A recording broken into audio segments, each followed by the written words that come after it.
Good evening. How's everyone doing tonight? Good. It's so wonderful to see so many familiar faces. Thank you so much for coming.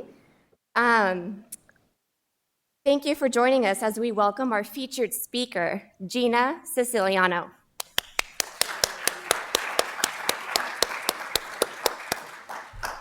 Gina's going to give a one-of-a-kind engaging art talk where she will discuss the life and career of Artemisia Gentileschi, Italy's most famous painter of the 17th century.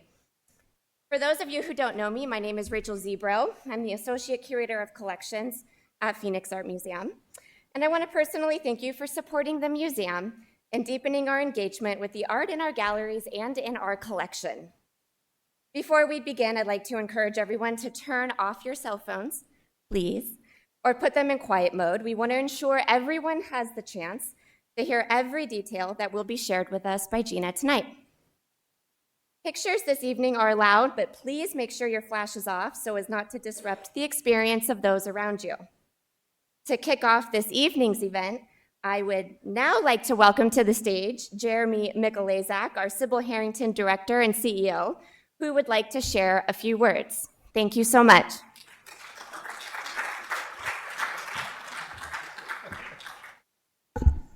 Rachel's taking the big leap there.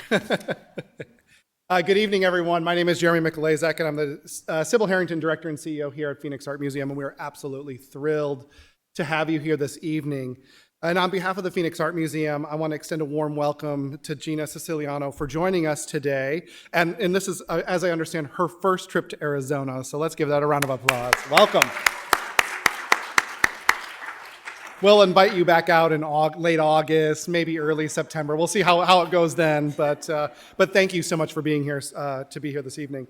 I also want to personally thank, of course, Focus on European Art, who have made it possible for us to close out Women's History Month with this very special deep dive into the life and career, as Rachel said, of Italy's most famous female painter of the 17th century, Artemisia Gentileschi.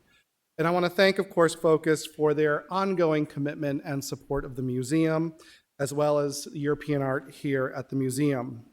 If you don't know about Focus on European Art, it is a community of art lovers with a particular interest in European paintings, sculptures, and decorative arts. And throughout the year, they organize salons, presentations, and other events for their members and guests so that they can engage with a distinguished local, national, and international scholar and curators as guest speakers. And so we are absolutely thrilled to have them here this evening and to partner on this particular event. I want to personally thank Focus's board of officers, their board of directors, and members at large, many of whom have supported the arts and Phoenix Art Museum for decades. I want to give a special thank you to Georgia and Stephen Wool. Where are you out there? Let's raise your hands, please. Give them a round of applause. Georgia and Stephen have supported the museum in various capacities throughout the years. Stephen served on the Men's Arts Council. They both served on the Latin American Art Alliance, the Contemporary Forum, as well as the Planned Giving Society. And Georgia is also a master docent who was instrumental in bringing tonight's program to the Valley. So thank you both for your decades of work here at the museum, for your continued guidance. I have to say I'm coming upon my 2-year anniversary here at Phoenix Art Museum, and it's been such a wonderful experience to have such great advisement and guidance. So thank you so much for all that you do. I also want to acknowledge, of course, the docents who serve on Focus and play a critical role in bringing arts education to our visitors. And I want to thank Sherry Coopt, Diana Wealth-Worthington, Gwendolyn Tierney, and Judy Morrison. So let's give them a round of applause. It's truly the docents who really are instrumental to this institution. And last but not least, again, I want to thank all of you for the privilege of your time this evening. It's so wonderful to see the museum alive and well, and to really come together and have these amazing opportunities to hear from such amazing individuals in this field, this passion that we all love. We love art, we love the ideas around it, we love the stories, all the histories, and it's truly amazing of what resources like museums serve in their communities, and it's really inspiring day after day to walk through the galleries and just really see the amount of people here, to see the children's faces, and again, the sense of community that museums bring. You know, we think about museums as big organizations, big communities, where, new people moving to the valley, new, visitors coming in, children coming through our doors, really have an amazing place to have an experience and an exchange as human beings in this wondrous world that we have. And in a time where there's a lot of challenges across the globe, it's truly museums that provide those safe spaces where we can have these really great experiences. So thank you for that. And now I am pleased to introduce Phyllis Rector, President of Focus on European Art, to come on up. So Phyllis, come on up. So to give a little intro to Phyllis, this is her first time on stage, so let's all be kind. No. So we're really pleased to have Phyllis. And Phyllis has an incredible background. She has a BA in Russian history from Cornell and an MBA from ASU. She also served on the USSR Trade and Economic Council in Moscow for more than 3 years, followed by a distinguished career in the financial services sector. And along with all of these amazing accomplishments, she has an unwavering passion for the arts, and that shines through and through. And again, it's been an absolute pleasure working with you. Looking forward to the future ahead. So let's give Phyllis a welcome. Thank you. So thank you, Jeremy. It is a pleasure to be here. It's wonderful to see so many people come out for European art, and welcome our edgy young Seattle artist, who's going to speak to us about the life and times of Gina Siciliano. And I hope a little bit about Gina, you're right, Artemisia Gentileschi, but that was maybe Freudian. But on the other hand, we're hoping she talks a little bit about her process. So if she doesn't talk about it, feel free to ask questions. So just to make one couple of add-ons to Jeremy's remarks about Focus on European Art, we are always welcoming new members, and if you are interested, there should be handouts to take on the ledge as you exit Whiteman Hall after the talk. If you go out this door up to the right, looking in my direction. Let me introduce you now to Gina Siciliano. Phoenix Art Museum and Focus on European Art decided on Gina because she came highly recommended by major contributors to the field of Artemisia Gentileschi's studies. And the date, as Jeremy mentioned, being in March, Women's History Month, we thought it totally appropriate. Gina Siciliano is an artist, writer, musician, and historian living in Seattle, Washington. She's the creator of I Know What I Am, The Life and Times of Artemisia Gentileschi, a graphic biography of Italy's most famous woman painter of the 17th century. This groundbreaking synthesis of academic research in ballpoint pen art took 7 years to complete. I Know What I Am was released in the fall of 2019. Since then, Siciliano has been lecturing about Artemisia and sharing the story of this project with various museums, schools, and media, from the Seattle Art Museum to the BBC's R3, to the Frick Museum in Pittsburgh, to St. Olaf's College in Minnesota, and most recently at Washington State University. In 2020, I Know What I Am won an Independent Publisher Award, an American Librarians Association Award, and was a finalist for a Washington State Book Award. Siciliano is also an oil painter. I did mention that she's a writer, musician, and historian, right? And an oil painter. She often uses early modern and Caravagesque techniques in her paintings. Gina, let's welcome Gina Siciliano.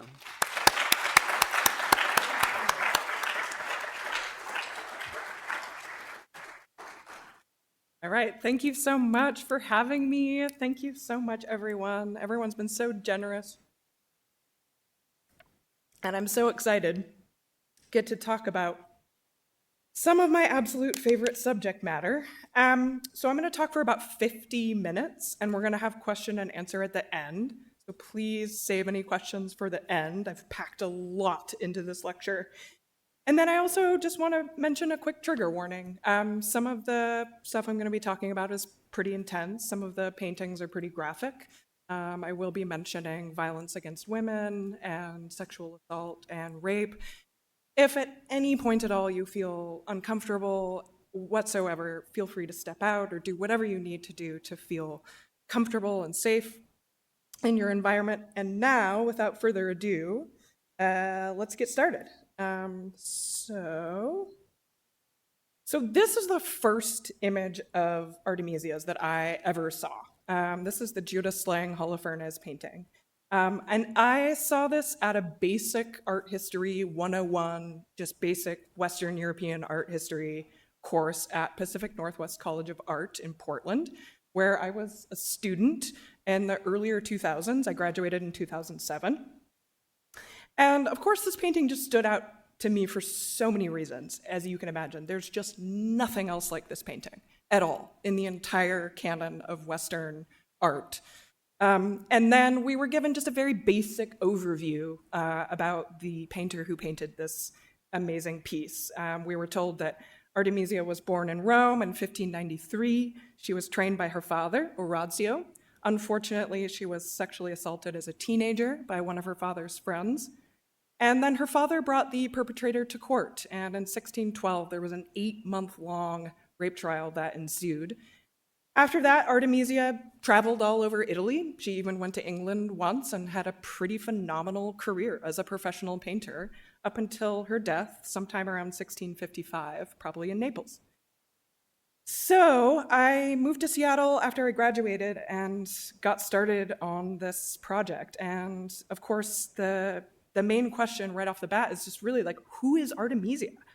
Who is this amazing woman who did this? You know, we were told that there was no place for women in the Italian Renaissance, that women were just stuck at home doing nothing. Who is Artemisia? This is one of my favorite images of her. This is by one of her colleagues. This is an engraving of her by Jérôme David. And you know, when I started this project in the early 2000s, there was sort of lack of information about Artemisia. We had a couple of larger monographs about her from the 80s by Mary Gerard and Ward Bissell. There was a novel about Artemisia by a post-World War II writer, Anna Banti. There was sort of a French movie about her that was just not really based on any kind of historical accuracy at all. But there was one author who I really did love, and that was Alexandra Lapierre. And what she did was she spent about 5 years doing archival research about Artemisia in Italy, and then she put together a novel about Artemisia. And her approach was basically to sort of string together the facts with fiction, right? So the way that we kind of piece together the biography of someone like Artemisia is we take all these different kinds of documentary sources, just anything we can find. So things like wills, birth certificates, notations about Artemisia in different paintings and different inventories, or rather notations about the paintings in different inventories. The letters, of course, are huge. So all of this kind of information, you know, stuff like census information, all of these kinds of documents, and of course the trial and trial records, all of that goes towards this effort to sort of cobble together the biography of a historical figure like Artemisia. So again, Alexandra Lapierre basically like took this sort of documentary evidence and then used creative storytelling to fill in the gaps of our knowledge and fill in the blanks of what we don't know. So that was basically my approach with my graphic novel as well. I really wanted to figure out what actually happened to Artemisia. I wanted to get into her mind. I wanted to figure out what she was thinking and feeling, how she felt about her place in the world, how she felt about her art, all of these things. I really wanted to put her into context. So I set out to sort of build her world from scratch and then sort of put her into it, rather than taking her out of her world and out of context and then projecting our modern sensibilities onto her. Like, I didn't want to, sort of sensationalize her story or like use her story as like a jumping off point for my own agenda. I really wanted to put her into context and figure out what actually happened to her. And so comics is actually the perfect medium for this, because I could literally put her into context on the page by, drawing the painting on the page, and then in the panels surrounding the painting, I could draw what was going on both in her personal life and then what was going on in her environment, both socially and politically as well. So you can literally see the context of the painting on the page in front of you. So comics is really great for this kind of biography. And then I will note too that after my book came out, I was so lucky to meet this marvelous scholar named Sheila Barker. And it turned out that while I was slogging through this 7-year journey to put this together, Sheila was actually in Italy doing this painstaking archival research, new archival research, to put together Artemisia's life. She was working with a grant from the Jane Fortune Center for Research, and then also her own organization called the Medici Archive Project. So what I'm going to talk about today is hopefully to give you kind of just a comprehensive look at Artemisia's life using some of the older scholarship and then also some of the newer scholarship and these newer revelations that Sheila was able to kind of come up with through all of her work. And she and I have been in contact. It's been amazing. So moving on here, my book actually starts with this painting. This is not a painting by Artemisia. This is The Calling of St. Matthew by Michelangelo Merisi Caravaggio. This is in the Contarelli Chapel in Rome. This was painted sometime around 1600. And I like to start with this because this was really a watershed moment in painting. And Caravaggio and, of course, the Carracci, they were sort of famous for sort of shifting the trend in painting around the late 1500s and early 1600s, and shifting the trend away from the sort of the mannerism of the 1500s and also that sort of high Renaissance, like classical heroic idealism, right? So stuff like, Botticelli's Venus or Michelangelo's David. As you can see, Caravaggio was really building something new and more gritty and more realistic than that stuff. So let's see if I can get my little pointer. So in this painting, right, like if it weren't for this little halo here, we might not even realize that this is a religious painting. It really looks like just a group of guys hanging out at the tavern, gambling away. As you can see, Caravaggio was painting directly from life and painting specific people. And this way of using just your average general people and finding, sort of regular people in painting, all of this sort of went into the Counter-Reformation agenda of that time. And so basically the Counter-Reformation was this movement with the Catholic Church fathers in the late 1500s, where they really were trying to build up the church anew, of course, after the sort of famous Reformation in the North that had happened. So they were sort of reinventing the rules and guidelines around painting and literature and philosophy and all this stuff, trying to build the church back up away from the sort of scandal that they had gotten in trouble with earlier. So you'll see a lot of what's known as chiaroscuro in this painting, and that's an art history term that basically alludes to essentially high contrast, right? So very dark darks and very light lights, and you can see the light in the figure sort of emerging from the darkness. And so some of this imagery even went with the spaces and the environments that the paintings were put in and hung in as well. And so this sort of theatrical, almost cinematic approach, again, that all contributed to that Counter-Reformation effort to sort of use real life figures to sort of pull people into the Bible. So here is Orazio's oh wait, I forgot one other thing to note that's very important is just the social and political power of painting at that time as well, which is kind of hard for us to grasp now. But basically, patrons, they wanted landscape, they wanted portraiture, but mostly they wanted history paintings. And so that included the Bible and then, of course, ancient history as well, right? So Italian Renaissance humanism can kind of be thought of as essentially looking back to go forward, right? So there's this new interest in the ancient world. So this is an example of Orazio Gentileschi's foray into this new style of painting. This is by Artemisia's father, and this is called The Lute Player, and this was done sometime around 1612. And again, so you can see this is not this is not a Venus, this is not Mary, this is not a goddess, this is just a very ordinary woman. This is a specific woman painted from life.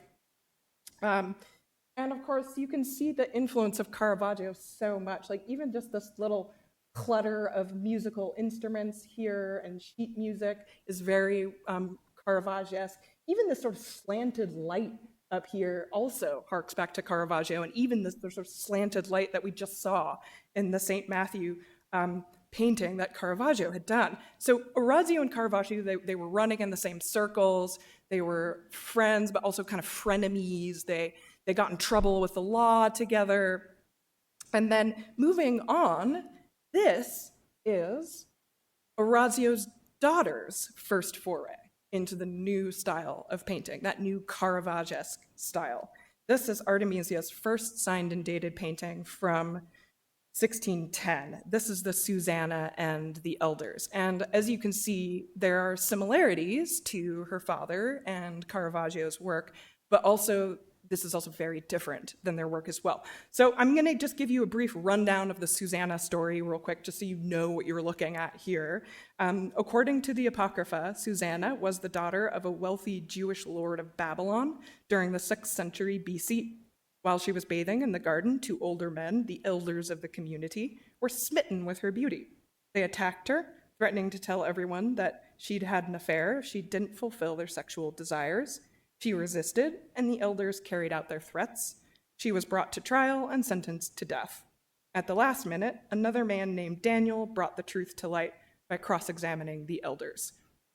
So, of course, you can see here Artemisia's Susanna is just absolutely cringing away in horror, and there's these kind of creepy guys above her. There is a possibility, too, that this Susanna bears a resemblance to Artemisia herself a little bit. There is also, of course, the possibility that these creepy elders were based on real men that were kind of coming in and out of the studio at the time. Artemisia's mother died in 1605, so she was basically in the care of her father and brothers. And we know from trial records that there were a lot of creepy dudes like coming in all the time. And then, sure enough, 2 years later in 1612, Artemisia painted this. This is the first rendition of Judith slaying Holofernes. We still don't know the patron who maybe commissioned this. We don't know for sure yet. But again, I'll give you the basic Judith story again so you know what you're looking at here, the subject. So the Old Testament apocryphal book of Judith begins with a bloodthirsty Assyrian general, Holofernes, who plans to destroy the Israelite city of Bethulia on his way to Jerusalem. But a widow named Judith dresses up in her finest, most seductive attire, and along with her maidservant Abra, sneaks into the enemy camp. Holofernes is amazed by her beauty and invites her into his bedchamber. He becomes so aroused and enchanted that he drinks himself into a stupor, whereupon Judith chops off his head and sneaks out again with Abra. She presents the severed head to the people of Bethulia, and they hang it outside the city gates, which intimidated and dispersed the enemy. So the Judith story was often sort of appropriated to suit whatever political message a patron had in mind. It was similar in some ways to David and Goliath, right? It was like the underdog wins kind of a story. But it is important to mention that this was painted right around the same time as the famous rape trial of 1612. And I'm not going to get super deep into the trial, but I will just talk about it just for a few minutes and just give a little context for it. The main English translation of the trial that I use, and sort of the most comprehensive or full English translation of the trial, is still in Mary Gerard's monograph. Agostino Tassi, the perpetrator, he had a long, sordid history with the law already. He had been in and out of jail already. But of course, he also had a very powerful social standing. He was a very prominent and skilled painter and draftsman in his own right, with very powerful patrons. And it's a little hard for us to look back at these events now because we live in such an individualistic culture, right? So in our society, it's like, you are responsible for yourself, and that's it. But a few hundred years ago, in Artemisia's world, society was way more based around these family units and the family, and even like family honor, right, versus individualism. So women were essentially, they were legally minors. They weren't really independent at all. Women were essentially owned by fathers, brothers, uncles, and husbands, for the most part. And while men had all these different ways of sort of proving their honor or upholding their honor, right? Things like, protecting their family, and then, of course, working within whatever trade or craft or guild, that they were part of, being able to be successful at their craft. Now, all these sorts of things went into men's honor, but women's honor was basically based on one thing, which was just chastity. And that was pretty much it for women, honestly. And so a rapist in this case would have been sort of required to pay a dowry and basically marry the victim in order to sort of like restore that family honor. And the assault against Artemisia was really seen as like a stain on her family, especially her father and brothers. It was really seen as like a stain against the entire Gentileschi clan, if you will. So this kind of made daughters into like an expensive liability in a way. Agostino Tassi was sentenced to exile, but it wasn't really enforced at all. I mean, he still just had a pretty great career in Rome. Similar to now, very, very powerful men are just very rarely held accountable. But Artemisia, in perhaps like the first instance of her resilience, picked herself up and moved to Florence. She was set up in an arranged marriage with Pier Antonio Stiatesi, who we don't know a whole lot about. But she set up a studio for herself up in Florence, and her family already had connections up in Tuscany, and her father wrote a letter and sort of petitioned the Grand Duchess, widow of Florence, wrote that his daughter was essentially a prodigy and that she was a very skilled painter, even as a teenager, and sort of petitioned for her. And this is a page from my book, and this is my page of basically like who was in charge in Florence when Artemisia got there. So you'll see this in the middle. This is Christina of Lorraine. This is that Dowager Duchess that Orazio had petitioned. She was the widow of the previous Grand Duke. And over here, this is Cosimo II de' Medici. He was the Grand Duke of Tuscany at the time.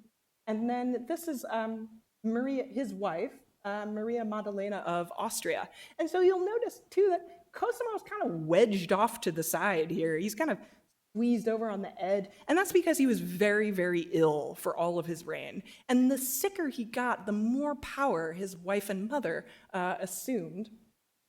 And you'll see up here, this is the crest for the Medici. These are the Medici balls. And down here, this is a little symbol for the Habsburgs, which is where Maria Maddalena came from. And this, of course, is a symbol for the House of Lorraine, which is up near France, where Christine was from. So Artemisia was working for the Medici, it turns out, much sooner than we thought. It turns out she was working for them and making paintings for them as soon as like 1614, like right after she got to Florence. She learned how to read and write. She joined the Accademia del Disegno. Here's my page of one of her new friends, the famous Galileo Galilei. And of course, here's the Medici balls again, because Galileo was essentially a courtier working in the Medici court. They were sponsoring basically all of his famous scientific discoveries at the time, such as this. This is an image of the Earth revolving around the sun, of course, which is very controversial at the time. This little crest here, this is the symbol for Galileo's family. And then this is the little symbol for, this lynx is a symbol for the science or natural philosophy group that he was part of. So we can see Artemisia was pretty much hobnobbing with some of the great intellectuals and scientists and poets and writers and musicians of her day. This is one of my favorite paintings. This is an example of her sort of Florentine output. Here's Judith and Abra again, albeit in a very different side of the aspect of the story. And you'll notice just this beautiful texture, this dedication to sort of fine fabrics, folds and textiles. And you'll notice that Judith here is even more sort of bejeweled and decked out than before. This is a screaming face, possibly of Medusa, that's on the pommel of Judith's sword there. And so some of this finery might be a sign of like the sort of Medici, the great Medici finery that she was, sort of getting involved in at that time. This is the self-portrait as Saint Catherine, and this is maybe an example, as one example of these sort of costumed self-portraits that Artemisia was doing at this time. And these might have been directly connected to these lavish performances and parades and balls that the Medici would throw on. These giant parades, there were floats and parades and dancing and masks, and a lot of this was all geared to sort of promoting the Medici's very absolutist reign, right? But there's a possibility that some of these costume self-portraits might actually be really connected to some of those. Although, and then again, this is more recently discovered. This was purchased by the National Gallery in London from a private collection in 2018.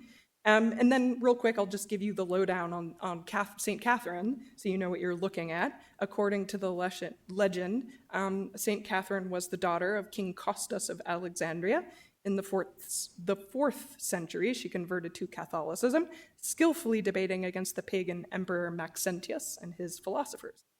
Eventually, Maxentius ordered that she be tortured with a spiked wheel. An angel interceded and broke the wheel, but Maxentius just had Catherine beheaded. So this is one of the great Catholic martyrs, right? So this palm frond is a traditional symbol of martyrdom. Here, of course, this is the dreaded wheel, the broken wheel here. But it's hard to realize or come to grips with the fact that all of this was happening at the same time that Artemisia was giving birth to many children. She gave birth to at least 5 children, and unfortunately, all of them died, except for one. So this is a page in my book where I'm trying to grapple with like that level of tragedy. And it was pretty common for children to die, unfortunately. It was something like 4 out of every 10 children would not make it to adulthood. But we know from letters that this was still absolutely devastating for Artemisia and her husband. And then at the same time as all of this, Artemisia was having an affair with Francesco Maria Maringhi, who was a very wealthy nobleman her age, who also had connections to the Medici. But she maintained her relationship with her husband as well. So there's this kind of 3-way relationship going on that they were having.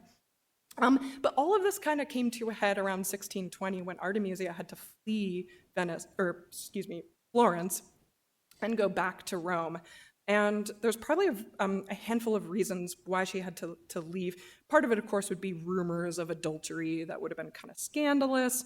Another reason, too, is that she wrote a letter to her main patron, Cosimo II, that was like, hey, I'm going to go to Rome for a little bit, like BRB. And like, you couldn't really do that with a patron like Cosimo.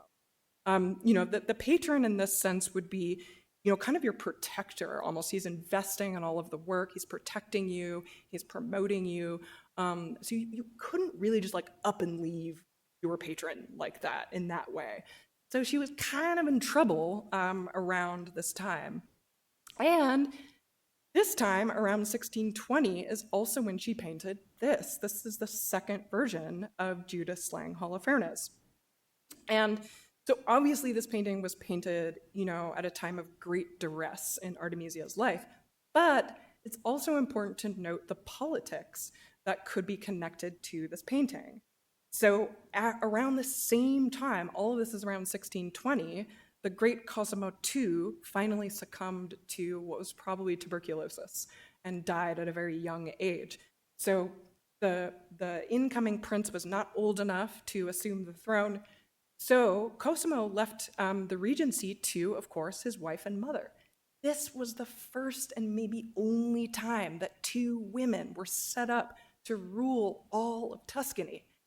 And not only two women, but two foreign women as well. So not only did they have to prove that they could rule just as strongly as men, but they had to prove that they could rule with the same iron will that all of their male colleagues had always done. So this required a large push of basically feminist propaganda. And we have all this new evidence about that. But when we look at this painting in that context, this Judith looks quite a lot like Maria Maddalena, of course, the new Duchess, the new Grand Duchess, the new ruler, basically. And then this, of course, could then very well be Christine of Lorraine. So not only does this painting have, sort of feminist implications like on a social level, but even politically as well. Despite all of this intensity and all of this hardship, Artemisia, of course, being Artemisia, made a name for herself in Rome and got settled in Rome and built her studio there and got all the patrons there as well. And here she is, after all of this intensity, looking awesome. In 1625, she's about 32. This was painted by one of her Roman colleagues, French painter Simon Vouet. And so Artemisia at this point was really making a name for herself. This was almost like the height of her fame in some ways. And she was working for the Barberini in Rome, who were similar to the Medici. They were the head honchos of Rome at the time. They were, the Pope was a Barberini. They commissioned many different artists. They supported many artists, including perhaps many women artists. Cassiano del Pazzo was a very important patron of Artemisia's. He was the secretary to the cardinal nephew Francesco Barberini, who was in the same science academy as Galileo. So again, we can sort of piece together Artemisia's circle at this time. This is an example of her work from that second Roman phase. Here's Judith and Abra once again. And you'll notice in this one, this sort of exaggerated candlelight technique. And that could represent a possible influence of Northern painters, right? Like, so George Latour, Gerrit von Honthorst, Adam Alzheimer, these guys were all sort of taking Caravaggio's chiaroscuro, that sort of theatrical high contrast, right? And sort of pushing that even further with these candlelight scenes, these nighttime scenes with candlelight. Some of them were like almost sort of bawdy, some of these paintings would be kind of like in taverns, like more of those sort of seedy tavern scenes. But this is Artemisia's foray into that little trend that was kind of going on at that time. This is another painting I love. This is the Aurora. This is the rosy-fingered goddess of the dawn from Roman mythology. And this painting, in my book, I've got it in this Roman phase, but it might have been painted a little bit later in Artemisia's life, more towards her later Neapolitan phase. But regardless of when exactly it was painted, I love to show this because I think this shows kind of, again, the shift in painting as the 1600s continued, right? So we still have like sort of that high contrast Caravaggesque look, but of course, now there's this cherub here, there's a little more greenery happening, still that lush folds and drapery here, but there's a little bit more landscape, And I think this kind of shows how the trend in painting was moving more towards that sort of high Baroque style that we think of when we think of the Baroque, right? So like everything was getting a little more cheruby, a little more landscapey, a little more drama, a little more of these like busy diagonal compositions. Things were sort of edging in a more classical direction as well, a little more idealized. But as you can see, Artemisia was still not really idealizing her women figures very much. I mean, she's a goddess, but this is still like obviously a real woman's body and a real model and a real specific person that posed for this painting. So moving on, this is a Lucretia. And the Getty Museum purchased this from a private collection in the spring of 2021. So I'll give you the basic Lucretia story again, because this is a theme that comes up over and over. This is one of a handful of Lucretia paintings that Artemisia did. So this is from a Roman myth from 509 BC. In the story, Tarquinius Collatinus brags to his fellow soldiers about his wife Lucretia's chastity. He tells the men to go spy on the wives. When they do as he says, they discover that while their wives are out partying, Lucretia is innocently spinning wool at home. The king's son, Sextus Tarquinius, tries to rape her, but she resists, even when he threatens to kill her. So he threatens to kill a servant too, and place his body next to hers in order to accuse her of adultery. Finally, he succeeds in raping her, and afterwards she confesses to her husband and commits suicide. So I know this seems like another really grisly early modern story, but I think it's worth noting that this story might have been perceived a little bit differently in Artemisia's time, right? So the theme of the story is dishonorable life versus honorable death. So there, in the early modern world, there's this notion of heroic suicide or death before dishonor. So this would have been seen as a heroic story rather than the tragedy that we see suicide as now. This is another painting where there's some controversy about when it was painted.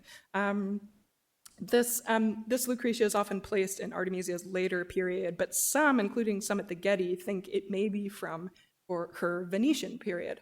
So in the late 1620s, Artemisia left Rome and went up to Venice, and we don't know exactly why she went up there, but a Lucretia is referenced in one of a handful of Venetian poems about Artemisia, and these were probably written by Loredon, who was a leader of this sort of libertine circle, right? So Venice was kind of a more liberal area of Italy. I mean, they got in trouble with the papacy and the Pope all the time for, essentially putting business before the Bible.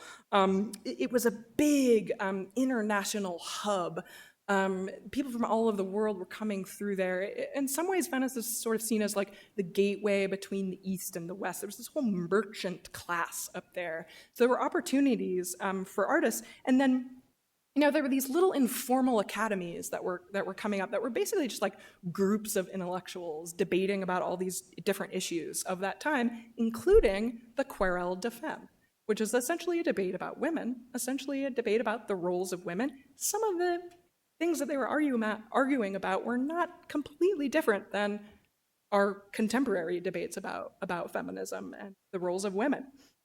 So there's a possibility that Artemisia was sort of connected to some of these libertine circles at that time. But unfortunately, around 1630 to 1631, a big incoming plague forced Artemisia to flee from Venice and then go down to Naples, and probably with aid from Cassiano del Pozzo and a new important Spanish patron known as the Duke of Alcala. So these guys pretty much sent Artemisia down to Naples.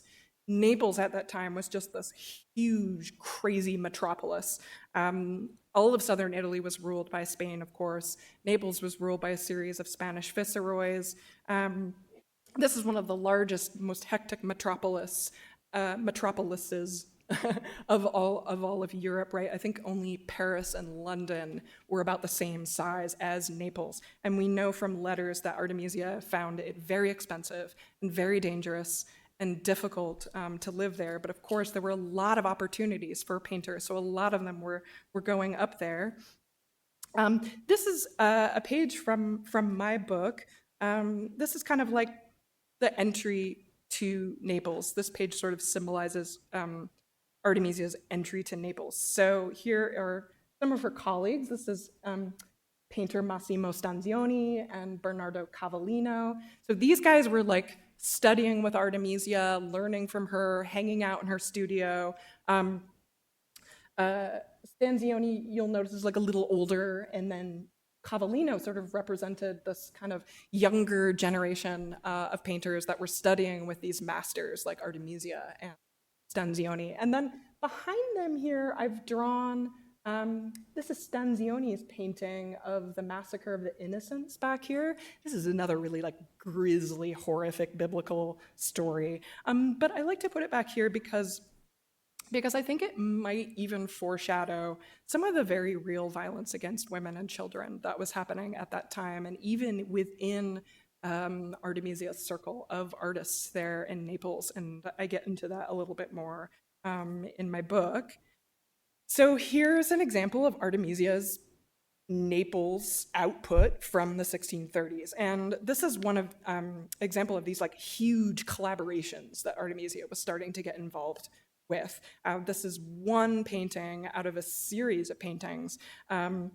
This is called The Birth of St. John the Baptist. And again, it's one in a series, and then Stanzione probably painted the other 4 paintings that went with it, and then I think one other artist painted one other of these paintings, and these were all for the Buen Retiro Palace in Spain. These were probably commissioned by the Spanish king, Philip IV. So again, really quick, I'll give you a little bit of the John the Baptist context here, or a little bit of that story. In the Bible, the elderly priest, Zacharias, is told by an angel that his wife will give birth to a son. When Zacharias expresses doubt, the angered angel removes his ability to speak. When the baby is born, Zacharias writes on a piece of paper, his name is John. So we can see Artemisia sort of relegated Zacharias here off to the side and put all the focus on these amazing women, on the working women, on the midwives who are bringing the baby into the earth. And then down here, this little piece of paper is presumably, right, the piece of paper that Zacharias is writing on. But in the painting, Artemisia put her signature on this little piece of paper. So this is one example of the different ways that Artemisia would sort of insert herself into the work. And that is pretty interesting and exciting. And then also what we can see here is that Artemisia was kind of making a name for herself as a painter who sort of specialized in the human figure, and even especially women and women figures.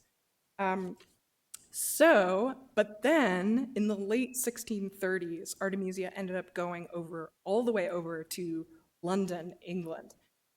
Again, why? But I think it has to do with the fact that her father was there, and she had not seen her father in 15 years, and he was very old at this time. He was in his 70s, which is considered very old for that time. And Orazio, her father, had been there since the late 1620s, when the French Catholic queen Henrietta Maria moved to England to marry Charles I. And that was very controversial. Like, for a Catholic queen to go over and marry into the very Protestant English Anglican king, Charles, this marriage would have been very controversial. So the Catholic queen brought with her a large Catholic retinue, to take with her into this Protestant territory. So Orazio, Artemisia's father, who had been traveling around in the north, he probably went with Henrietta Maria as part of her sort of entourage. This would have been a really long, arduous journey for Artemisia. This probably would have taken months. This would have been through very dangerous, like, Protestant territory where she would have been the minority. This would have been just a grueling journey for her, probably. So this is her painting, Esther and Ahasuerus. And this painting shows up, like in my book, it's back in the Venetian phase, but there's now a pretty good case for the idea that this might actually be from Artemisia's London sojourn. So again, the quick story behind Esther and Ahasuerus. The Jewish heroine Esther marries the Persian king Ahasuerus, but the king's minister Haman devises a plot to destroy all the Jews. The king signs Haman's edict, unaware that the queen herself is Jewish. She advises the Jews to fast for 3 days and vows to tell her husband, even though entering his chamber uninvited is punishable by death. When she arrives, she faints as a result of fasting and fear. With the help of God, the king is not angry, but instead takes pity on her. So again, there's kind of a parallel to real life happening here. So like Queen Henrietta Maria's Catholicism and King Charles's tolerance for it was increasingly unpopular. So if we look at the painting in this light, there could be an analogy between the real-life situation in England and the Esther and Ahasuerus story, right? So Esther could be a stand-in for Henrietta Maria, and that would make Ahasuerus maybe a stand-in for Charles, because in both the story and in real life, we have a woman who is part of a minority religion that is persecuted, and we have a king who is sympathetic to that religion and allows her to maintain her religion despite the controversy. So again, this painting might actually have some political connotations. This is another really, really famous painting. This is Artemisia's self-portrait as the allegory of painting, also painted at that time in London. The traditional traits for the allegory of painting were messy dark hair and a mask pendant. We can see that both of those things are here. There's a ton of controversy about this painting. This could be Artemisia herself posing, all but changing her features a little bit. This could be a model posing. Or one idea that I kind of like thinking about is that maybe this could even be her one surviving daughter who posed for this painting. Her name was Palmyra. But the main output of this time in London was this giant undertaking here. This is the allegory of peace and the arts under the English crown. This was originally for the Queen's house at Greenwich. It's just this huge ceiling piece. And so probably Artemisia and also her brothers probably had to help Orazio do this painting because, again, he was right on his deathbed. So here's, like in my book, here's me trying to put some of this stuff into context. So here is Artemisia presenting the self-portrait as the allegory of painting to her father, of course, who's very elderly. And then here is the whole Gentileschi family again, together again, after so long, all working together to do this enormous painting. It's not a fresco, but it's like multiple panels of painting sort of put together to make this huge epic piece. So of course, Orazio would have needed a lot of help with it. And then unfortunately, he passed away right after, or in the midst of this, and had his children complete it. But of course, as you may know, the English Civil War was coming up. So again, just that tension with the Anglican Church and Catholicism, and King Charles was getting into trouble, and all of that started happening. And so around 1640 to 41, many had to start fleeing England. Artemisia left, her brothers left. In 1642, the Civil War officially broke out. Queen Henrietta Maria fled shortly after that. So essentially, Artemisia ended up going back to Naples from one tumultuous, unstable country into another tumultuous, unstable country. So this is an example of her last Neapolitan period in the 1640s. This is one of many renditions that she did of David and Bathsheba. And again, Artemisia was working on these big collaborations with lots of different artists, and not only with different paintings, but lots of collaborations on a single painting. She had a studio all set up with many assistants. She was very well established by this time. Real quick, the Bathsheba story. While out on his balcony, King David spies Bathsheba, wife of the Hittite soldier Uriah, and falls in love with her while she bathes.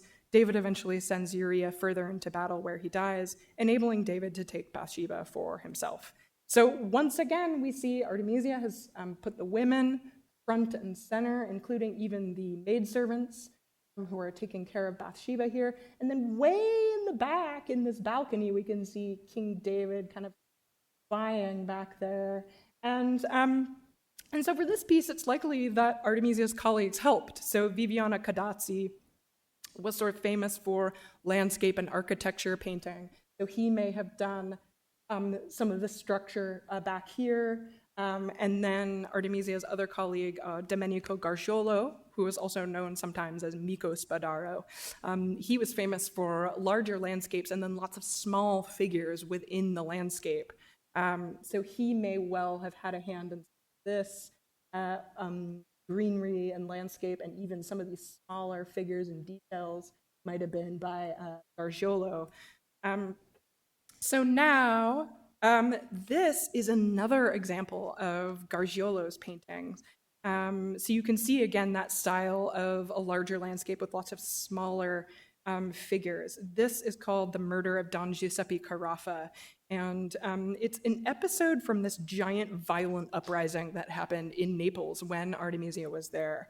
I think this is interesting because it almost has a medieval feeling to it. It's almost like Bruegel-esque, with all these sort of scrappy peasant-like figures sort of all chaotically moving around within a landscape. It's also sort of medieval in that there's like the passage of time happening in one single image. And I'm not going to go super deep, of course, into this episode in Southern Italian history, but basically this painting is a certain episode in this violent, huge uprising which broke out in July of 1647. It was initially led by a poor fisherman named Masaniello. And so, without getting too deep into it, basically, there was this tension between sort of the Spanish aristocracy and then this sort of corrupt feudal nobility that really wanted to maintain their power. And then, of course, this growing, starving, desperate wave of peasants down below. And so all of this sort of erupted, and multiple noblemen were killed. There was something like 50 or 60 palaces were burned to the ground. Loot was redistributed among the poor. I mean, this was like a 10-month revolution that happened 100 years before the Great French Revolution. So we don't know exactly the relationship between the painters and these kinds of really intense historical events. But you'll see, but this is one of Artemisia's colleagues, Gargiulo, painting what happened, essentially. So this is the fisherman Masaniello here, directing everybody. Here's this, of course, this horrible, grisly murder, and then here's Carafa's head on a pike here. He was one of these sort of corrupt noblemen. So there's not a ton of information about these events. There's not a ton of it in English. I'm hoping that more scholarship will come up, especially about that relationship between the patrons and the painters and the revolt leaders. But Artemisia, being her resilient self, survived all of this, lived through all of this. And then this is her last Susanna and the Elders from 1652. And I think this is really, kind of coming full circle. We can see this Susanna is just a little more self-assured. She's not cringing and looking away. She's looking directly at the creeps, the perpetrators. She's got her hand up. And then this painting was praised by Averardo de' Medici in the 18th century. He owned this painting, and he was one of a handful of 18th century biographers of Artemisia. So this shows that she didn't just disappear after she died. She might have actually had some waves of popularity and renown in the 18th century later. So unfortunately, she probably passed away around 1655, a little bit after this was painted, and probably from this horrible plague that wiped out almost half of all of Naples. And Domenico Gargiulo, who we were just talking about, he did survive, and he painted some images from the plague. And it looks awful. I mean, it just looks so awful. This killed many people and many artists in Artemisia's circle, including Stanzioni and Cavallino. They all died from this plague. So now I'm going to leave it at this and open it up to questions, but I want to end real quick by just saying that I hope that you're as inspired by this legendary woman as I have been. And then we're going to do a book signing out there after question and answer if you want to get the book. And then if you want to be in touch with me at all outside of this, you can reach me through my website. It's just ginasiciliano.com. And then if you want to support my newer comics that I'm working on, you can also find me on Patreon at just patreon.com/iknowwhatim. And I've got little promo cards that I'll have back there if you want to be in touch at all. So now, if anyone has any questions.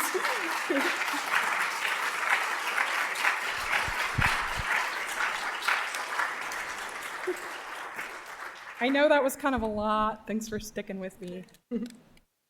Yeah.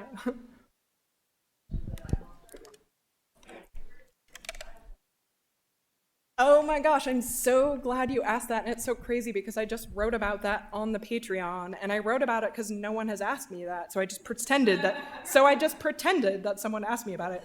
But yeah, so the title actually references a part in the trial. And again, this is Mary Gerard's English translation of the trial, which is somewhat controversial, but essentially, and it's in my book as well, essentially, someone, I think it's Tassi himself, is, telling her of like her sort of slutty reputation, and is like, hey, people are saying stuff about you. And she responds, it doesn't matter what anybody says about me because I know what I am. And that is a really bold statement, and to me it has more meaning than just that, although that is amazing. To me, that phrase transcends just her trying to prove that she's a virgin and pure. To me, it's important that it's I know what I am instead of I know who I am.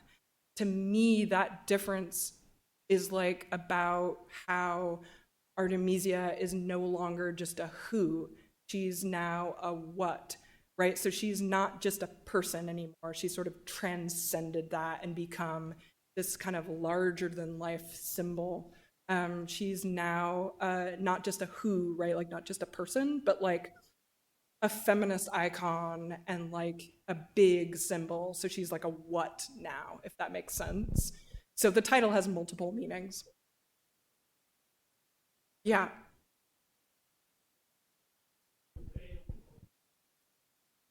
They're all over the world, in various places, and new stuff is cropping up all the time. So I don't know exactly how many. So in 2021, the National Gallery had a ton of her work in one spot, and I think it was like 36 paintings from all over the place. I was supposed to go to that, but COVID destroyed everything. But that's probably not everything, and because a lot of these artists weren't necessarily signing and dating things, it's really hard to know like what is hers and what's not hers, what is available, what's out there. But a lot of it is all over the place. A lot of it is in Italy. There's some stuff in the United States too. It's all over the place. But there's just a constant ongoing scholarly debate about all of this all the time. So people are just constantly debating about who painted what. It's kind of like an ongoing argument. So there's not any like clear, definite answer to that, I don't think. I hope that answers it a little bit for you.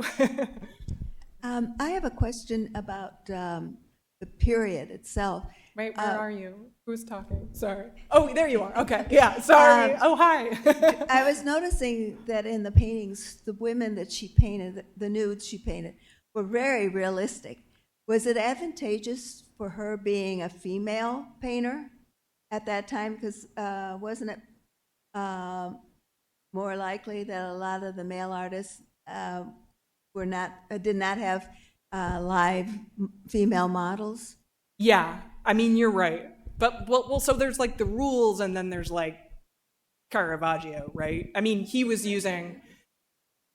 painting women from life, and a lot of them were sex workers, and I think that was maybe happening quite a bit. But generally, yeah, like male painters would not be painting nude women, would not be able to necessarily get away with that in the same way that Artemisia could, because she was a woman.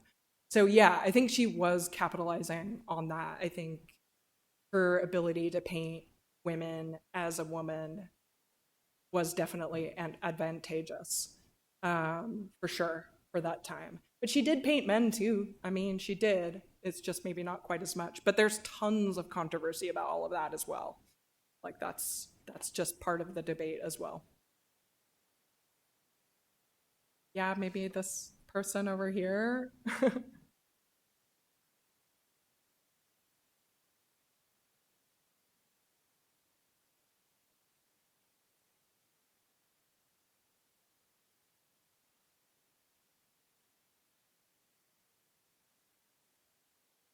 Yeah.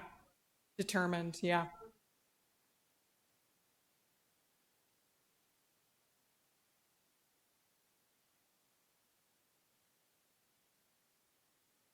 She's getting the job done. It's that's part of what makes it so striking, because she's really looking at what it would actually take to get this guy's head off. I think that's part of what makes her Judith stand out so much. It's just, you've probably maybe seen like Caravaggio's version. There's different versions of it, but yeah, I think that determination to get the job done in sort of a very real way is definitely a part of what makes it so powerful.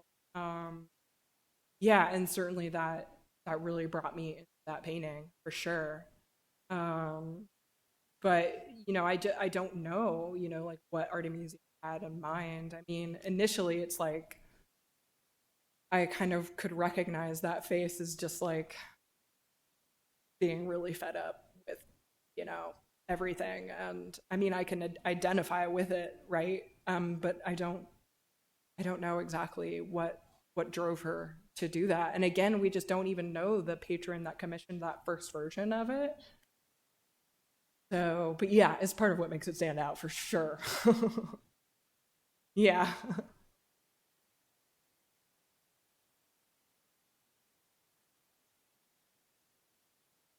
Mm, artists had very little choice about that. It wasn't like now, right, where it's like, I paint because I'm creative, I paint what I want. It was like, no, this is before photography, right? So painting is it. So definitely I think patrons would have requested stuff. And we know from letters too that they wanted certain things.